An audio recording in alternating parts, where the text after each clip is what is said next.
첫 번째 소식입니다. 양평 고속도로 논란부터 좀 한번 살펴보도록 하겠습니다. 자, 일단 너무 나가고 있는 박성중 의원 지적하지 않을 수 없습니다. 김건희 일가 특혜 보도에 좌편향 언론 각오하라. 뭐 이런 정도 되면 그 옛날에 공산당들이 동네 점령하면 인민위원회 만들고 뭐 저기 빨간 띠 두르고 죽창 들고 다녔다고 하는데 그런 꼴을 지금 21세기에 우리가 보고 있는 것이 아닌가. 언론한테 각오하라뇨. 김건희 여사 일가의 서울 양평 고속도로 특혜 의혹을 제기한 언론에 대해 법적 대응을 시사를 했습니다. 좌편향 언론 매체 끝까지 책임 물을 테니 각오하라고 엄포를 놓았습니다. 자, 국민들의 알 권리 다들 궁금해하고 있습니다. 1조 7천억 원을 들여서 송파까지 20분 만에 주파할 수 있게 해주는 고속도로 끝에 누가 살고 있는지 궁금해야 하지 않을 도리가 있습니까? 근데 거기에 축구장 5개 크기에 김건희 여사 일가의 땅이 있다면 이거 그냥 넘어갈 수 있을까요? 게다가 김건희 여사의 어머니인 윤석열 대통령의 장모인 최은순 씨는 그 동네에서 공흥지구 아파트 개발 사업도에서 김선교 당시 양평 군수와도 모르는 사이가 아니었습니다. 오랜 기간 동안 동네에 있었던 사람들은 그 동네에 누가 큰 집 갖고 있는지, 큰 땅 갖고 있는지, 숟가락이 몇 개인지 당연히 알 수밖에 없습니다. 외부의 사람이 이사 들어와서 살면 저 사람이 이사를 왔구나. 어디에 얼만큼의 땅을 가졌구나. 동네 사람들끼린 다 알기 마련입니다. 김선교 군수가 몰랐을 리 없는 이 일을 진행하는 것에 대한 의혹 제기를 하는 것만으로 좌편향 언론 각오하라고 말하는 박성중 의원 과연 옳은 태도일까요? 집권 여당의 미디어 관련된 책임자라고 한다라면 더 큰 책임감을 느껴야 할 텐데 겁박과 협박을 일삼고 있을 뿐입니다. 자, 박 의원의 이런 움직임이 내년 총선을 앞두고 치열한 공천 경쟁에서 살아남기 위한 충성 경쟁의 결과라는 풀이 당연히 나올 수밖에 없겠죠. 좌편향 매체들은 팩트와 상관없이 김건희 일가의 막대한 이익을 위해 윤석열 정부가 최종안을 급하게 조작한 것처럼 가짜 뉴스, 음모론 생산에 바쁘다. 최종 결과를 전 급하게 조작하지 했다고 말한 적이 없습니다. 최종 결과를 2년 동안 했던 예타를 무시하고 2달 동안 설계회사가 내놓은 대안으로 2달 만에 움직였다고 하면 2-3달 정도 걸렸죠. 그것도 윤석열 정부 출범 직후에 옮겼다라고 하면 문제 제기를 할 수 있지 않을까요? 저쪽에선 그런 얘기를 합니다. 아니 정부가 출범하자마자 무슨 그럴 정신이 있다고 고속도로의 끝 위치를 옮겼겠느냐. 하지만 이미 원희룡 장관은 4월부터 국토부 장관으로 내정되어서 일을 했던 것으로 저희가 알고 있고요. 뭐 일을 했다기보다는 관련된 업무를 챙겼겠죠.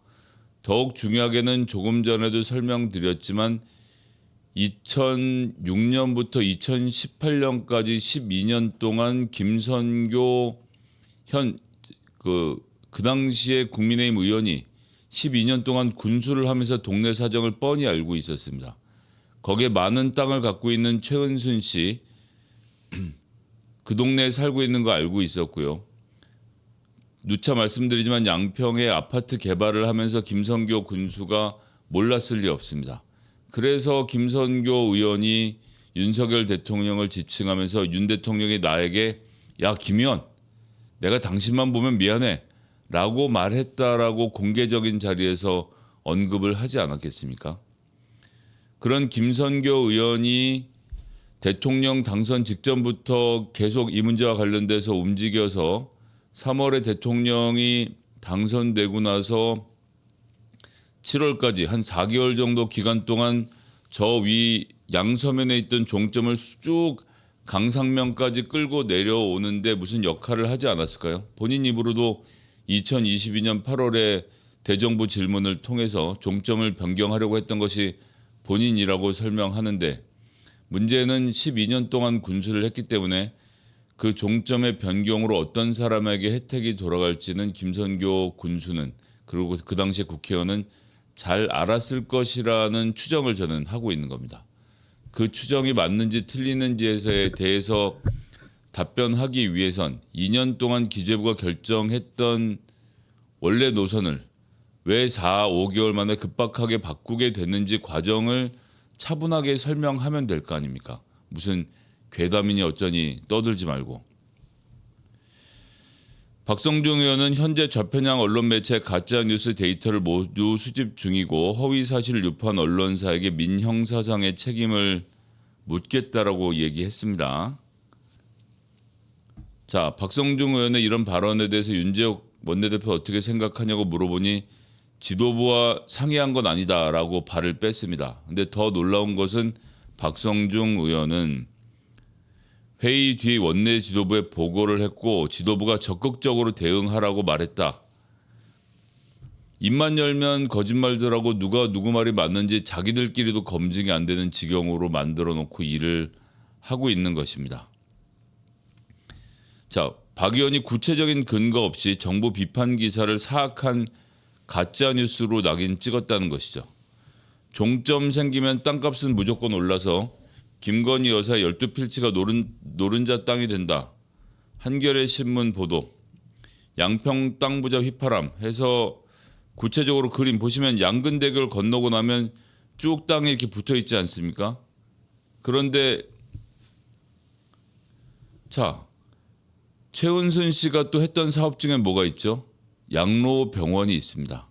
그리고 이 중에는 토지로 해서 병원을 설치할 수 있는 위치가 있는 것으로 알고 있습니다. 4개 중에 어느 건지 모르겠지만 그러면 저 같으면 이런 카피를 거기다가 양로병원을 짓고 이런 카피를 뽑겠습니다. 한강변 양평에 양로병원이 만들어졌습니다. 송파에서 25분이면 도착하는 양로병원. 여러분의 부모님께 쾌적한 환경을 만들어 드리고 여러분도 25분 거리만 달려오시면 부모님을 만나실 수 있습니다. 야, 얼마나 좋습니까? 이런 땅에 그런 것이 생긴다면 바뀐 종점에서 1km만 내려오면 남양평 IC를 타고 양근대교를 건너기만 하면 이렇게 땅이 주르르 널려 있는데 이게 개발 호재라고 말하는 게 이게 가짜 뉴스라는 겁니까? 도저히 이해할 수 없는 부분이죠. 박성중 의원은 일부 부동산 중개업자 인터뷰를 인용해서 김 여사의 땅값이 폭등한 것처럼 유도했다라고 설명합니다. 전망 기사를 놓고 이미 땅값이 폭등한 것처럼 유도했다라고 가짜 뉴스를 주장하는 것이죠.